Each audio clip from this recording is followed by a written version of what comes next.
of weapon defense presets. There's a lot of misunderstandings in the Kempo karate system when it comes to actually training presets. For example, we'll start with a basic club defense. A lot of times, a person will do some kind of attack, let's use something from the side, and they'll actually defend it from a position that's unrealistic. Their timing is way off. They're trying to get some sort of defense from here, they're doing these type of things. It's going to be ineffective because when a person swings for real, he steps through all the way, you're not going to have that kind of opportunity to step in here. They'll knock you over with their own momentum. You need to have a certain timing for the defense. For example, when he comes into the side, I have to go anticipate it and stop it before it reaches a certain point. Otherwise, I won't be able to defend against it. Another common mistake a lot of martial artists will make is that they don't disarm the weapon. Too often, personal attack, they come in and do some kind of defense, and they just let the weapon drop. The problem with that is that you don't know what is around you. There could be another person that could just pick the weapon up and use it against you. Now you're in the same, if not worse, of a situation. The way you train translates to the real world. You want to train presets with certain habits. For example, I want to understand the weapon itself. The club or stick is an impact weapon. It needs force behind it to do some kind of damage. I have two options. I may want to stop the person or the attacker's power if I can time it properly, or I may want to take the person's power. Many times, there's a misjudgment of the timing. Another problem, I'm using a knife. Using a knife. When we train sets, it's trained in a very controlled manner, he's doing a full committed attack. The purpose of this is so that we can understand how to defend against this type of weapon by understanding the weapon itself, understanding the positioning. And let's face it, it does require some kind of commitment on part of the attacker. If I had the weapon and you're working in, or even worse if they're more experienced and have the knife inverted this way, it's going to be very hard to execute a preset. The purpose of the presets is to have skills to draw from if you were in a real situation. First of all, handing an opponent, a training partner, a weapon is usually a bad idea. A better idea is to actually place it on the ground in front of them. The reason being, in a real situation, and this happens in law enforcement, they get used to handing their partner a weapon, they'll actually hand an attacker, a real attacker, a weapon. So you have to be very careful who you're training with when you're using these types of weapons. Now, since the knife is a contact weapon, I cannot let this make any contact on my body because it'll actually be enough to cut me and possibly kill me. For example, if he puts the knife to my throat and is holding me in a position, I don't have a lot of options.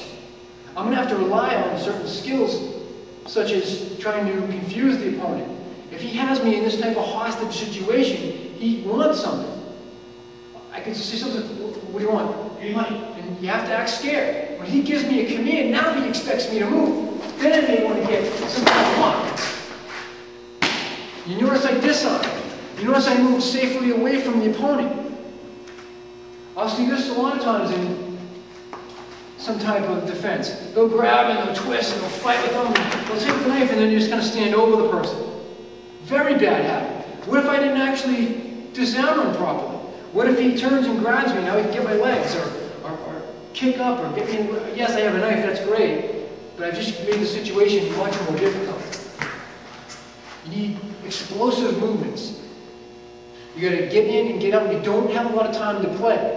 The more fancy some of the techniques are, and I've seen my share of fancy techniques, the less likely they're going to work in the real world.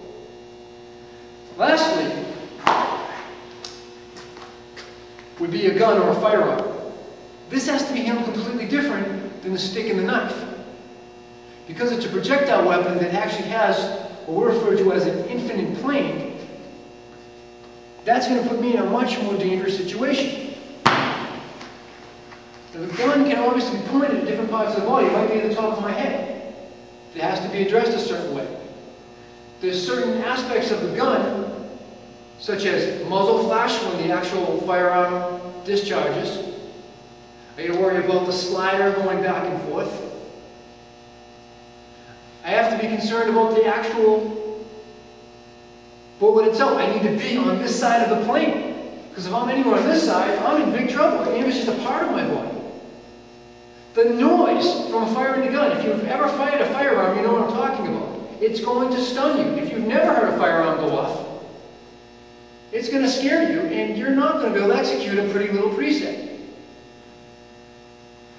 Similar to what we did in the hostage knife, a person approaches me with a gun and has contact. I have a situation on my hands. I have to wait for that command for the same reason. He's going to expect me to move. What do you want? Give me money. Okay, give me money. I got it right here. You'll notice I got safely away from the opponent.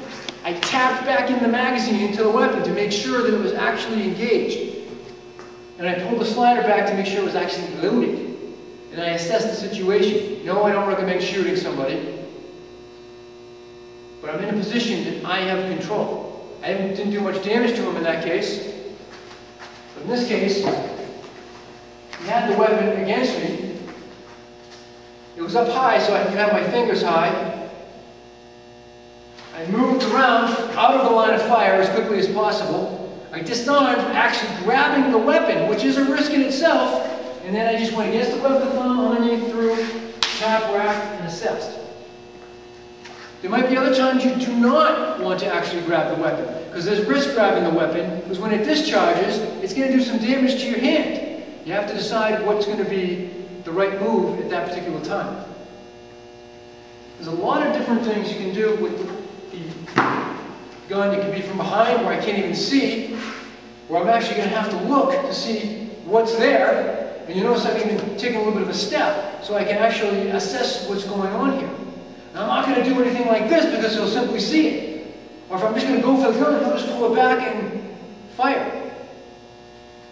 He gives some kind of command. Give me money. What do you want? Notice I'm acting scared. I have to act scared, otherwise he'll just pull the gun back and discharge the weapon. So I may have to come back this way, come through here, and run this way.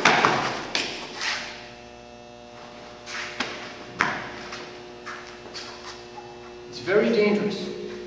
You should never try to disarm somebody with a firearm unless there's no choice. And you notice in that particular movement, I had plenty of room. I was able to get around him. I had all the space. I could get right around, and I could do a nice walk. What if I didn't have that kind of space?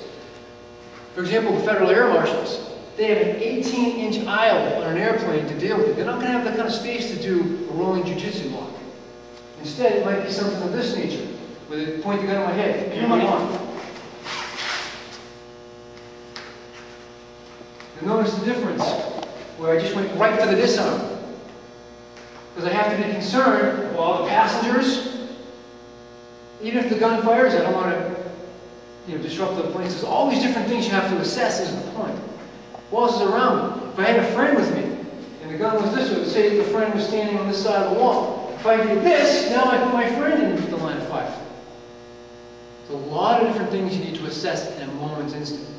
And training the different presets, and training them properly, with the concepts and understanding what's going on, will allow you to actually execute something in the real life situation. I hope you enjoyed this segment on weapon defenses. These are the types of things we teach at American Kempo Karate Academy. It does take time to develop. It's not something I recommend you try to work on your own. You need a professional to guide you through and teach the skills properly so that you keep yourself safe, and that if you ever did need to use something like this, it would be available to you. Thank you all for watching.